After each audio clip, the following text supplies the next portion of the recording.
নমস্কাৰ সকলোকে স্বাগতম জনাইছো নিমাত ষ্টাডি পইণ্ট চেনেলটোলৈ আজি আমি এই ভিডিঅ'টোৰ মাধ্যমেৰে এইচএছ ফাৰ্ষ্ট ইয়াৰ হিষ্টৰী চেপ্টাৰ 9 উদ্যোগিক বিপ্লৱ শীৰ্ষক পাঠটোৰ সকলো মোষ্ট ইম্পৰ্টেণ্ট 1 নম্বৰৰ প্ৰশ্ন উত্তৰ আলোচনা কৰিম যদি তুমি এতিয়ালৈকে এই চেনেলটো সাবস্ক্ৰাইব কৰা নাই তেন্তে প্লিজ চেনেলটো সাবস্ক্ৰাইব কৰি দিবা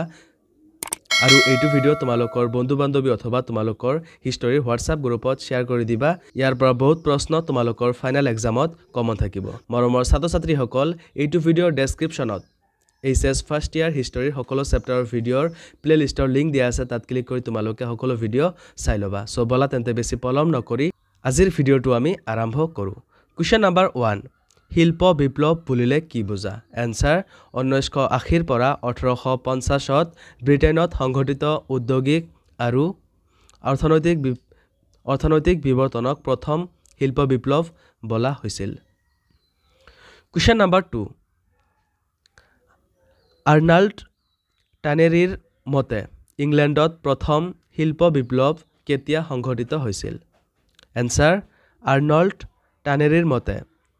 1780 পৰা 1820 খ্ৰীষ্টাব্দৰ ভিতৰত ইংলেণ্ডত শিল্প বিপ্লৱ আৰম্ভ হৈছিল কোৱেশ্চন নম্বৰ 3 বেলজিয়াম আৰু জাৰ্মানীত কেতিয়া শিল্প বিপ্লৱ সংঘটিত হৈছিল এনসাৰ 1830 খ্ৰীষ্টাব্দত বেলজিয়াম আৰু 1850 খ্ৰীষ্টাব্দত জাৰ্মানীত শিল্প বিপ্লৱ আৰম্ভ হৈছিল কোৱেশ্চন নম্বৰ 4 কোনটো উদ্যোগত প্ৰথমে ইংলেণ্ডত শিল্প বিপ্লৱ আৰম্ভ হৈছিল এনসাৰ হস্ততাঁত বা বস্ত্ৰ উদ্যোগত প্ৰথমে ইংলেণ্ডত শিল্প বিপ্লৱ আৰম্ভ হৈছিল কোৱেশ্চন নম্বৰ 5 19শ শতিকাত গঢ়ি উঠা ইউৰোপৰ চহৰসমূহৰ ভিতৰত কোনখন চহৰ ডাঙৰ আছিল এনসাৰ লণ্ডন চহৰখন আছিল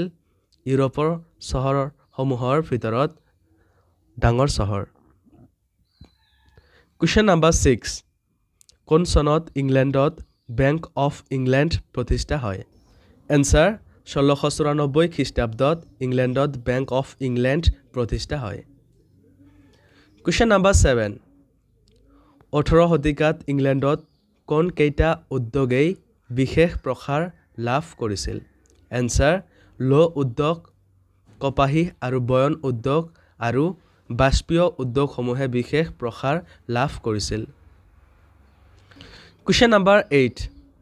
ভাটি উদ্যোগ কোনে নিৰ্মাণ কৰিছিল এনসাৰ আব্ৰাহাম ডাৰ্বিয়ে ভাটি উদ্যোগ নিৰ্মাণ কৰিছিল কোৱেশ্চন নম্বৰ 9 লো উদ্যোগ কোনে প্ৰতিষ্ঠা কৰিছিল এনসাৰ আব্ৰাহাম ডাৰ্বিয়ে লো উদ্যোগ প্ৰতিষ্ঠা কৰিছিল কোৱেশ্চন নম্বৰ 10 উৰণীয়া হাকৰ তাঁতশাল কোনে নিৰ্মাণ কৰিছিল এনসাৰ জন কে 1704 পৰা 1766 উৰণীয়া হাকৰ তাঁতশাল নিৰ্মাণ কৰিছিল কোৱেশ্চন নম্বৰ 11 স্পিনিং জেনি কোনে আৱিষ্কাৰ কৰিছিল এনসাৰ জেমছ হাৰগ্ৰিভছে স্পিনিং জেনি আৱিষ্কাৰ কৰিছিল কোৱেশ্চন নম্বৰ 12 মিউল নামৰ যন্ত্ৰটো কোনে আৱিষ্কাৰ কৰিছিল এনসাৰ সামুৱেল ক্ৰমটাউনে মিউল নামৰ যন্ত্ৰটো আৱিষ্কাৰ কৰিছিল কোৱেশ্চন নম্বৰ 13 বাষ্পীয় কল কোনে আৱিষ্কাৰ কৰিছিল এনসাৰ জেমছ ৱাটে বাষ্পীয় কল আৱিষ্কাৰ কৰিছিল কোৱেশ্চন নম্বৰ 14 ভাপ ইঞ্জিন কোনে আৱিষ্কাৰ কৰিছিল এনসাৰ 1914 চনত ষ্টিফেনছনে ৰকেট নামৰ ভাপ ইঞ্জিন আৱিষ্কাৰ কৰিছিল কোৱেশ্চন নম্বৰ 15 কোন চনত ফৰাচী বিপ্লৱ আৰম্ভ হৈছিল এনসাৰ 1789 চনত ফৰাচী বিপ্লৱ আৰম্ভ হৈছিল কোৱেশ্চন নম্বৰ 16 নিৰাপদ চাকি কোনে আৱিষ্কাৰ কৰিছিল এনসাৰ হামফ্ৰি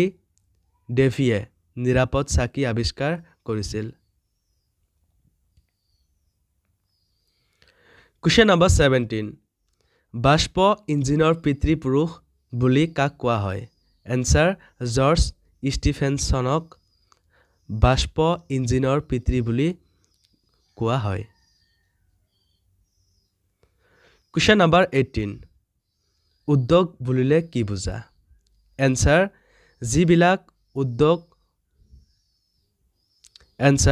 যিবিলাক উদ্যোগক শক্তিশালী মেচিনৰ দ্বাৰা নিয়ন্ত্ৰণ বা চলোৱা হৈছিল তাকে উদ্যোগ বুলি কোৱা হৈছিল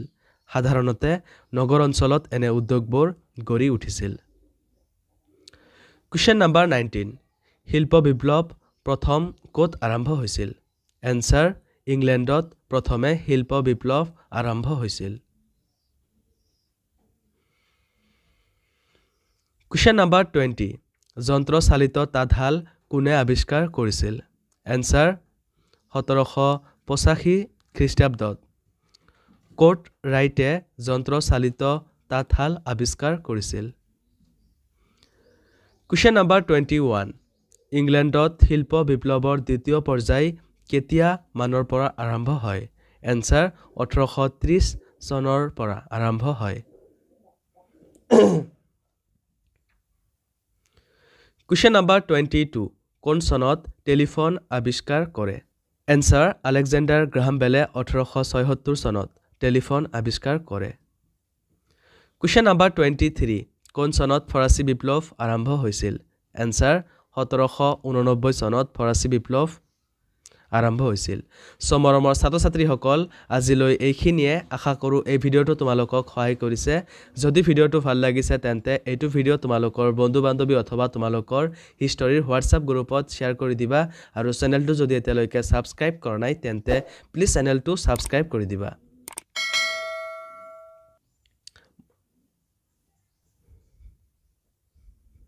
মৰমৰ ছাত্ৰ-ছাত্ৰীসকল এইটো ভিডিওৰ ডেসক্ৰিপচনত এইচএছ ফাৰ্ষ্ট ইয়াৰ হিষ্টৰীৰ সকলো চেপ্টাৰৰ ভিডিওৰ প্লেলিষ্টৰ লিংক দিয়া আছে তাত ক্লিক কৰি তোমালোকে সকলো ভিডিও চাই লবা আৰু তোমালোকে যদি এতিয়ালৈকে এইচএছ ফাৰ্ষ্ট ইয়াৰ হিষ্টৰীৰ কুৱেশ্যন এণ্ড এনসাৰ্ছৰ ই-বুকটো ডাউনলোড কৰি লোৱা নাই তেন্তে এইটো ভিডিওৰ ডেসক্ৰিপচনত দিয়া লিংকত ক্লিক কৰি তোমালোকে অতি সোনকালে ডাউনলোড কৰি লৈ লবা ধন্যবাদ